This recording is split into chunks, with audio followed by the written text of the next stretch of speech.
तो पुतिन के परमाणु दावे पर यूरोपीय देशों को यकीन नहीं हो रहा। कुछ दिनों पहले ही परमाणु हमला करने में सक्षम रूसी बॉम्बरों को नेटो देशों की सीमा के नजदीक देखा गया था। लेकिन अब सवाल यह है कि फिर पुतिन ने ऐसा क्यों कहा कि यूक्रेन के खिलाफ न्यूक्लियर अटैक की उनकी कोई प्लानिंग नहीं है।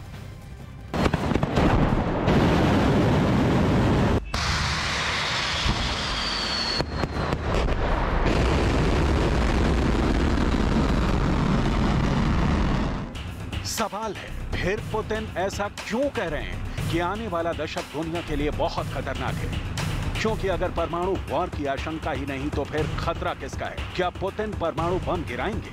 पश्चिमी देशों ने इसे प्रोपेगेंडा की तरह इस्तेमाल किया है। पुतिन के परमाणु वाले पिछले बयान देखें तो इसकी तस्दीक नहीं होती, क्योंकि खुद पुतिन न्यूक्लियर अटैक के ऑप्शन को लेकर अपनी मंशा जता चुके हैं। सवाल है फिर पुतिन ने ऐसा क्यों कहा कि यूक्रेन के खिलाफ न्यूक्लियर अटैक की उनकी कोई प्लानिंग नहीं है? लेकिन आने वाले दिन दुनिया के लिए अच्छे नहीं हैं। पहले इसे समझने की कोशिश करते हैं। असल में पुतिन की लड़ाई पश्चिमी देशों और अमेरिका से है। रूस सोवियत रूस के दौर से ही पश्चिमी देशों या अमेरिका का दुश्मन रहा है। सोवियत संघ के विघटन के बाद अमेरिका दुनिया का अकेला दादा हो गया और दुनिया को मान लिया गया कि वो अब दो ध्रुवीय नहीं, अमेरिका के नेतृत्व में एक ध्रुवीय हो गई है। मतलब अमेरिका के सामने अब कोई नहीं। पुतिन ने अपनी पूरी जिंदगी में अमेरिकी सुप्रीमेसी को कभी नहीं माना और नाटो के फैलाव को रोकने की हर संभव कोशिश की है। यूक्रेन जंग भी नाटो के विस्तार पर रोक की कोशिश है। इसीलिए पुतिन ने पहले ज़ेलेंस्की को समझाया, बुझाया और जब इस जिद पर अड़े रहे कि वो नाटो का सदस्य बनकर ही दम लेंगे, तो पुतिन ने यूक्रेन को हद बताने के लिए हमला कर दिया। लेकिन ये हमला धीरे धीरे लड़ाई और फिर भीषण लड़ाई में तब्दील हो गया है।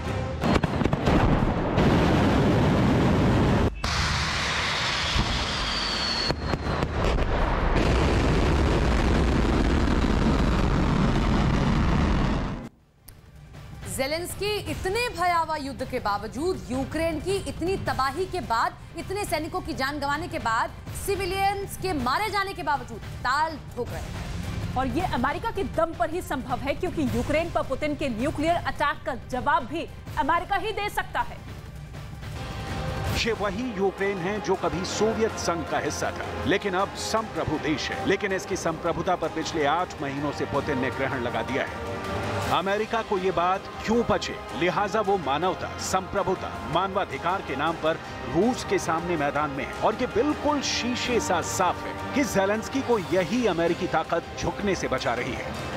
ज़ेलेंस्की इतने भयावह युद्ध के बावजूद, यूक्रेन की इतनी तबाही के बाद, इतने सैनिकों की जान गंवाने के बाद, सिविलियंस के मारे जाने के बावजूद ताल दे रही है, तो ये अमेरिका के दम पर ही संभव है, क्योंकि यूक्रेन पर पुतिन के न्यूक्लियर अटैक का जवाब भी अमेरिका ही दे सकता है। Захоплена територія стає вільною. Так завжди було в минулому, так точно буде в майбутньому. У майбутньому Херсону, Донбасу, Луганську, Криму. Бо завжди наша земля стає вільною. Спротив стає гордістю, боротьба стає перемогою, а Україна стає єдиною. Друга армія світу буде все меншою. Втрати ворога стануть дедалі більшими.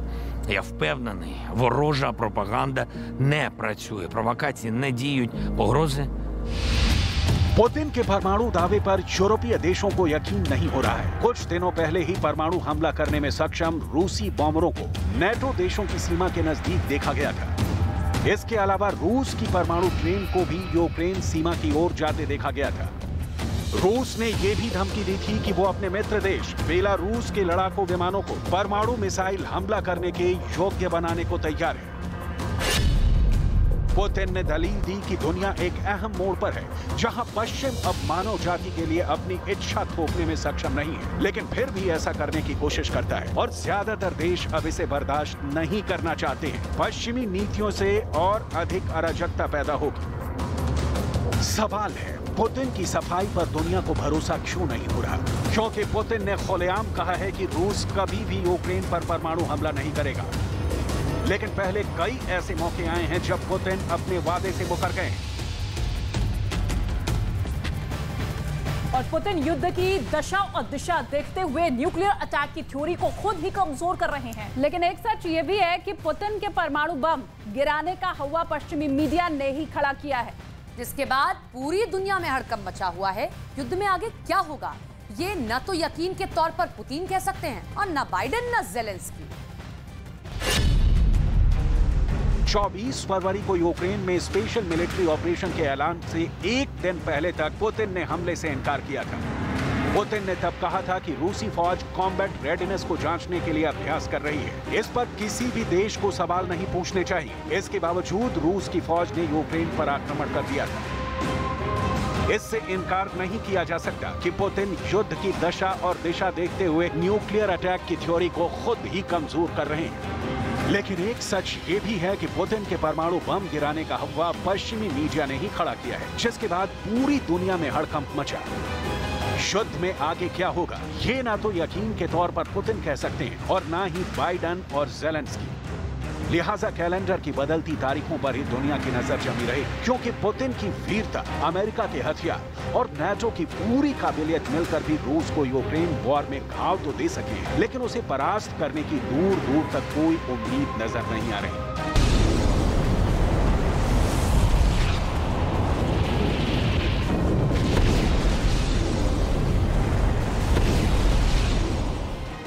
ये सत्य है कि जंग में पुतिन को भारी भरकम नुकसान हो चुका है। सैनिकों के मारे जाने के तौर पर, रूस के हथियारों की तबाही के तौर पर, रूस के आर्थिक नुकसान के तौर पर। लेकिन दुनिया का कोई भी एक्सपर्ट ये नहीं मानेगा कि पुतिन यूक्रेन में हार जाएंगे, क्योंकि दुनिया को पता है कि दुनिया का सिर्फ एक धड़ा ही अमेरिका के बस में है। दूसरे धड़े को अमेरिका की दादागिरी बिल्कुल पसंद नहीं, और ये धड़ा न्यूक्लियर हथियार से संपन्न भी है और रूस के साथ खड़ा है।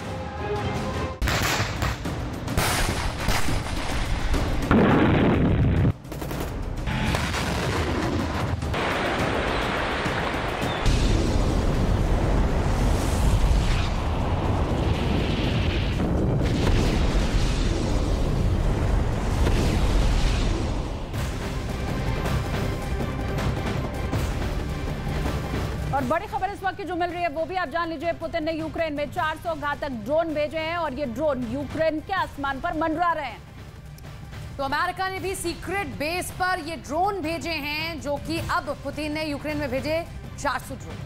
इस वक्त की ये बड़ी खबर आपको बता रहे हैं कि ईरानी ड्रोन का किस तरीके से यूक्रेन में इस्तेमाल किया जा रहा है पुतिन की तरफ से।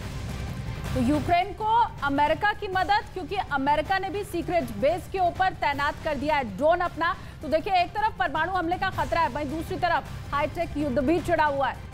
फाइटर ड्रोन युद्ध में तबाही मचा रहे हैं। रूस ने यूक्रेन में आत्मघाती ड्रोन के नाम से कुख्यात कामिकेज का दूसरे बैच यूक्रेन मोर्चे पर भेज दिया। इसके साथ ही आपको बता दें कि पश्चिमी मीडिया में दावा यह किया जा रहा है कि रूस के ड्रोन का तोड़ जल्द ज़ेलेंस्की को मिलने वाला है।